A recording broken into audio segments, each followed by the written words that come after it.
కల్వకుంట్ల కవిత గారు ఇటీవల ఏర్పాటు చేసిన తెలంగాణ రక్షణ సేన పార్టీకి తెలంగాణ రాష్ట్ర ప్రజలకు ఎలాంటి సంబంధం లేదు.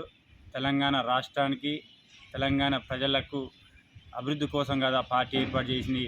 ఆమె రాజకీయ లబ్ధి కోసం, ఆమె రాజకీయ రక్షణ కోసం తప్ప తెలంగాణ ప్రజల కోసం కాదని తెలియజేస్తూ ఉన్నాం.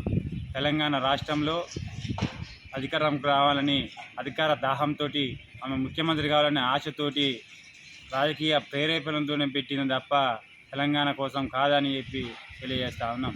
తెలంగాణ రాష్ట్రానికి నేను అమ్మనైతా, తెలంగాణ ప్రజలకు నేను అమ్మలాగా చూసుకుంటా ప్రజలను అని చెప్పి ఆమె చెప్తా ఉంది. పెంచి పోషించిన కన్న తండ్రినే హేళన చేసే ఆమెకు తెలంగాణ రాష్ట్రానికి అమ్మాయి అర్హత లేదని చెప్పి మేము చేస్తూ ఉన్నాం. జన్మనిచ్చిన తండ్రినే లెక్క చేయలేని ఆమె రేపు తెలంగాణ ప్రయోజనాలను, తెలంగాణ ప్రజలను ఏం లెక్క చేస్తుందో ప్రజలు అన్నీ ఆలోచించుకోవాలని చెప్పి మేము సూచనలు చేస్తూ ఉన్నాం. అదేవిధంగా తెలంగాణ రాష్ట్రంలో ప్రజలు ఎవరు కూడా ఆమె పార్టీకి మద్దతు తెలపడానికి కానీ, ఆమె పార్టీకి ఓటు వేయడానికి కానీ, ఆమె పార్టీని అధికారంలోకి తీసుకొచ్చడానికి కానీ ఎవరు కూడా సిద్ధంగా లేరు.